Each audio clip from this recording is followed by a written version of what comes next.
ഇദ്ദേഹമാണ് കക്ഷിട്ടാ.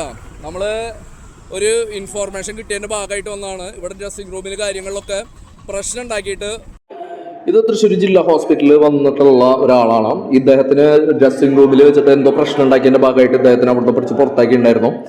അപ്പോൾ ഇദ്ദേഹത്തിൻ്റെ കയ്യിലും കാര്യങ്ങളിലൊക്കെ ആകെ ബ്ലഡാണ്, മുഖത്തൊക്കെ ബ്ലഡ് ഉണ്ട്.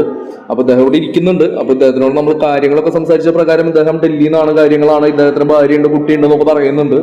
പക്ഷേ ഇദ്ദേഹത്തിന് മദ്യപിച്ചിട്ട് ആകെ പോയി കിടക്കുകയാണ് കക്ഷി. അങ്ങനെ നമ്മൾ പോലീസിൽ ഇൻഫോം ചെയ്തിട്ടുണ്ടായിരുന്നു. അയാളെ പിടിച്ച് അവിടെ ഇരുത്തിയിട്ടുണ്ടായിരുന്നു. കുറേ നേരമൊന്നും ഈ പറഞ്ഞ പോലെ അടങ്ങിയിരിക്കാനുള്ള മെന്റാലിറ്റിയോ കാര്യങ്ങളോ ഒന്നും ആൾക്കില്ല. ഇയാൾ ഈ പറഞ്ഞ പോലെ റോട്ടിലേക്ക് ഇറങ്ങി നിന്നിട്ട് ഡാൻസ് കളിക്കലും കാര്യങ്ങളൊക്കെ ആയിരുന്നു. അതായത് നടു റോട്ടിൽ കയറി നിന്ന് ഡാൻസ് കളിക്കുന്ന അവസ്ഥയിലായിരുന്നു.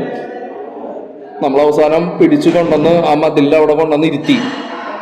അല്ലാതെ വേറെ വഴി ഉണ്ടായിരുന്നില്ല. കാരണം ഇയാൾ അക്രമം കാര്യങ്ങളൊക്കെ കുറച്ച് പ്രശ്നമുണ്ട്. അക്രമം കാര്യങ്ങളൊക്കെ ചെയ്യാനും ആക്രമിക്കാനും കാര്യങ്ങളൊക്കെ ആയിട്ടുള്ള സാധ്യതയുണ്ട്. അതുകൊണ്ടാണ് അവർ ഗവൺമെന്റ് ഹോസ്പിറ്റലിൽ പുറത്താക്കിയിട്ടുണ്ടായിരുന്നത്. നമ്മൾ പോലീസിൽ ഇത്രയും നേരമായിട്ട് ഇൻഫോം ചെയ്തിട്ടും പോലീസ് വന്നിട്ടില്ല എന്നുള്ളതാണ് മറ്റൊരു കാര്യം. ആളവിടെ പിടിച്ചിരുത്തി. ആളപ്പോഴും സംസാരിക്കാതിരിക്കുന്നില്ല. ഈ പറഞ്ഞ പോലെ തന്നെ സംസാരിച്ചുകൊണ്ടിരിക്കുകയാണ്. നിരന്തരമായിട്ട് പ്രൊവോക്ക് ചെയ്തുകൊണ്ടിരിക്കുകയാണ് തല്ലാനും കാര്യങ്ങളൊക്കെ ആയിട്ട്. അപ്പോൾ എവിടുന്നാണ് ഇയാൾക്ക് തല്ല് കിട്ടിയെന്നുള്ളത് നമുക്കറിയില്ല. നമ്മൾ പോലീസിനെ വിളിച്ച് പറഞ്ഞിട്ട് ഏകദേശം ഒരു 15 മിനിറ്റ് കഴിഞ്ഞിട്ടും പോലീസ് എത്തിയിട്ടില്ല.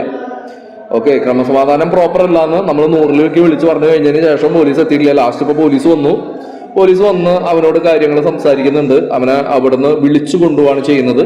വിളിച്ചു കൊണ്ടുപോകുന്ന സമയത്ത് അവൻ്റെ ബാഗ് അവിടെ ഇരിക്കുന്നുണ്ട്. ആ ബാഗൊക്കെ ഇരിക്കുന്നുണ്ടെങ്കിലും അവന് ഓർമ്മയുണ്ട് കേട്ടോ. ലഹരിയിലാണെങ്കിലും അവൻ്റെ വസ്തുവകകളിൽ നല്ല ഓർമ്മയുണ്ട്.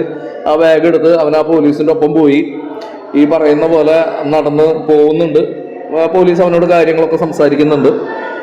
സോ ക്രമസമാധാനം ഈ രീതിയിൽ പരിപാലിക്കാൻ കഴിയാത്ത രീതിയിലുള്ള ആൾക്കാര്, അതായത് സമൂഹത്തിന് വളരെ ദോഷകരമായിട്ടുള്ള റോഡിൽ നിന്ന് ഡാൻസ് കളിക്കലും കാര്യങ്ങളും അപകടമാവുന്ന കാര്യങ്ങൾ നമ്മൾ പോലീസിലേക്ക് വിളിച്ചു പറഞ്ഞു കഴിഞ്ഞതിന് ശേഷം അവരുടെ ഭാഗത്തു നിന്നുള്ള റെസ്പോൺസ് എന്താണെന്നുള്ളതാണ് നമ്മളെ ഞെട്ടിച്ചത്.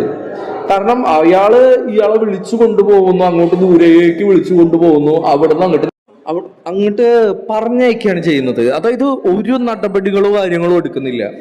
അതായത് ഒരു ഗവൺമെന്റ് ഹോസ്പിറ്റലിൽ വന്ന് അവിടുന്ന് പ്രശ്നം ഉണ്ടാക്കി അവിടെയുള്ള ആൾക്കാർ പുറത്താക്കി നട് റോട്ടിൽ നിന്ന് ഡാൻസ് കളിക്കുന്ന ഒരു അവസ്ഥയിൽ നമുക്ക് റിപ്പോർട്ട് കിട്ടി.